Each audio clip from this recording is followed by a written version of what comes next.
Simple sweet recipe carrot ಹಲ್ವಾನ ನಾನು ಇವತ್ತು ಮಾಡ್ತಾಯಿದ್ದೀನಿ. ತುಂಬ ಈಸಿಯಾಗಿ ಕ್ವಿಕ್ಕಾಗಿ ಮಾಡ್ಕೋಬೋದು.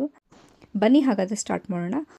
ಕಡಾಯಿಯಲ್ಲಿ 4 ಸ್ಪೂನ್ ತುಪ್ಪನ ಹಾಕ್ಕೊಳ್ತಾ ಇದ್ದೀನಿ. ತುಪ್ಪ ಬಿಸಿ ಆದ ತಕ್ಷಣ ಡ್ರೈ ಫ್ರೂಟ್ಸ್ನ ಹುರ್ಕೊಳ್ತಾ ಇದ್ದೀನಿ. ಗೋಡಂಬಿ, ದ್ರಾಕ್ಷಿ, ಬಾದಾಮಿ ಹಾಗೂ ಪಿಸ್ತಾನ ಹುರ್ಕೊಳ್ತಾ ಇದ್ದೀನಿ. ನಿಮಗೆ ಯಾವ್ದು ಬೇಕೋ ಆ ಡ್ರೈ ಫ್ರೂಟ್ಸ್ನ ನೀವು ಯೂಸ್ ಮಾಡ್ಕೋಬೋದು. ಇದೆಲ್ಲ ಡ್ರೈ ಫ್ರೂಟ್ಸ್ ಗೋಲ್ಡನ್ ಕಲರ್ ಆದಮೇಲೆ ನಾನೊಂದು ಪ್ಲೇಟ್ಗೆ ತಗೊಳ್ತಾ ಇದ್ದೀನಿ. ಅದೇ ಕಡಾಯಿಯಲ್ಲಿ ಅದೇ ತುಪ್ಪದಲ್ಲಿ ನಾನು ತುರ್ಕೊಂಡಿರ್ತಕ್ಕಂಥ ಕ್ಯಾರೆಟ್ನ ಹಾಕ್ಕೊಳ್ತಾ ಇದ್ದೀನಿ. ಅರ್ಧ ಕೆಜಿ ಕ್ಯಾರೆಟ್ ಇದೆ ಇದು.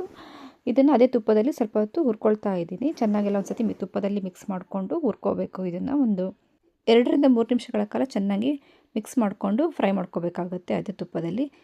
ಫ್ರೈ ಆದಮೇಲೆ 5 ಮಿನಿಟ್ಸ್ ಲಿಡ್ನ ಕ್ಲೋಸ್ ಮಾಡಿ ಬೇಯಿಸ್ಕೋಬೇಕಾಗುತ್ತೆ. 5 ಮಿನಿಟ್ಸು ಆದಮೇಲೆ ನಾನು ತೋರಿಸ್ತಾ ಇರೋದು. ಈಗ ಕ್ಯಾರೆಟ್ ಸ್ವಲ್ಪ ಬೆಂದಿದೆ. ಇದಕ್ಕೀಗ ನಾನು ಒಂದು ಬೌಲ್ ಹಾಲನ್ನ ಕೂಡ ಸೇರಿಸ್ಕೊಳ್ತಾ ಇದ್ದೀನಿ. ಹಾಲನ್ನ ಹಾಕಿ ಚೆನ್ನಾಗಿ ಮಿಕ್ಸ್ ಮಾಡಿ ಲಿಡ್ನ ಕ್ಲೋಸ್ ಮಾಡಿ ಮತ್ತೆ 5 ನಿಮಿಷಗಳ ಕಾಲ ಬೇಯಿಸ್ಕೋಬೇಕಾಗತ್ತೆ. 5 ಮಿನಿಟ್ಸ್ ಆದಮೇಲೆ ಲಿಡ್ನ ಓಪನ್ ಮಾಡಿ ತೋರಿಸ್ತಾ ಇದ್ದೀನಿ. ಈಗ ಕ್ಯಾರೆಟ್ ತುಂಬ ಸಾಫ್ಟಾಗಿ ಬೆಂದಿದೆ. ಮುಕ್ಕಾಲು ಬೌಲ್ ಸಕ್ಕರೆ ಆ್ಯಡ್ ಮಾಡ್ಕೊಳ್ತಾ ಇದ್ದೀನಿ. ಇದಕ್ಕೆ ನಾನು ಮಿಲ್ಕ್ ಮೇಡನ್ನ ಕೂಡ ಸೇರಿಸ್ಕೊಳ್ತಾ ಇದ್ದೀನಿ. 1 ಸ್ಪೂನಷ್ಟು ಮಿಲ್ಕ್ ಮೇಡನ್ನ ಆ್ಯಡ್ ಮಾಡ್ಕೊಳ್ತಾ ಇದ್ದೀನಿ. ನಿಮಗೆ ಬೇಡ ಅಂದರೆ ಮಿಲ್ಕ್ ಮೇಡನ್ನ ಸ್ಕಿಪ್ ಮಾಡ್ಕೋಬೋದು. ಇದನ್ನೆಲ್ಲ ಹಾಕಿ ಮಿಲ್ಕ್ ಮೇಡ್ ಹಾಗೂ ಸಕ್ಕರೆನ ಹಾಕಿ ಚೆನ್ನಾಗಿ ಮಿಕ್ಸ್ ಮಾಡಿ ಬೇಯಿಸ್ಕೋಬೇಕಾಗುತ್ತೆ. ಯಾಕೆಂದರೆ ಸಕ್ಕರೆ ಎಲ್ಲ ತುಂಬ ಚೆನ್ನಾಗಿ ಕರಗಬೇಕಾಗುತ್ತಲ್ಲ, ಅದಕ್ಕೋಸ್ಕರ 3ರಿಂದ 4 ನಿಮಿಷಗಳ ಕಾಲ ಚೆನ್ನಾಗಿ ಲೋ ಫ್ಲೇಮಲ್ಲೇ ಬೇಯಿಸ್ಕೋಬೇಕಾಗುತ್ತೆ. ಕ್ಯಾರೆಟಿನ ಕಲರ್ ಕೂಡ ಡಾರ್ಕ್ ಆರೆಂಜ್ ಕಲರಾಗಿ ಟರ್ನ್ ಆಗುತ್ತೆ ಸಕ್ಕರೆ ಹಾಕಿದ ತಕ್ಷಣ. ಫುಲ್ ಕ್ಯಾರೆಟ್ ಹಲ್ವ ಈಗ ಆಲ್ಮೋಸ್ಟ್ ರೆಡಿಯಾಗಿದೆ.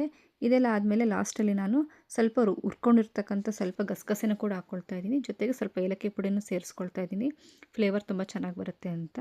ಇದನ್ನೆಲ್ಲ ಹಾಕಿ ಮಿಕ್ಸ್ ಮಾಡಿ ಇದೆಲ್ಲ ಆಗಿ 20 ಸೆಕೆಂಡ್ಸ್ನ ಫ್ರೈ ಮಾಡ್ಕೊಂಡಾದಮೇಲೆ ನಾನು ಲಾಸ್ಟಲ್ಲಿ ಡ್ರೈ ಫ್ರೂಟ್ಸ್ನ ಆ್ಯಡ್ ಮಾಡ್ಕೊಳ್ತಾ ಇದ್ದೀನಿ. ಈಗ ಫುಲ್ ಕ್ಯಾರೆಟ್ ಹಲ್ವ ರೆಡಿಯಾಗಿದೆ. ಬಿಸಿ ಬಿಸಿ ಕ್ಯಾರೆಟ್ ಹಲ್ವ ತುಂಬ ಸಾಫ್ಟಾಗಿ ಸ್ವೀಟಾದ ಕ್ಯಾರೆಟ್ ಹಲ್ವ ರೆಡಿಯಾಗಿದೆ. ನೀವು ಮನೇಲಿ ಟ್ರೈ ಮಾಡಿ. ತುಂಬ 20 ಮಿನಿಟ್ಸಲ್ಲೆಲ್ಲ ಆಗಿಬಿಡುತ್ತೆ ಆಲ್ಮೋಸ್ಟ್. ಇದು ಆಲ್ ಟೈಮ್ ಫೇವ್ರೆಟ್ ಸ್ವೀಟ್ ಅಂತ ಕೂಡ ಹೇಳ್ಬೋದು.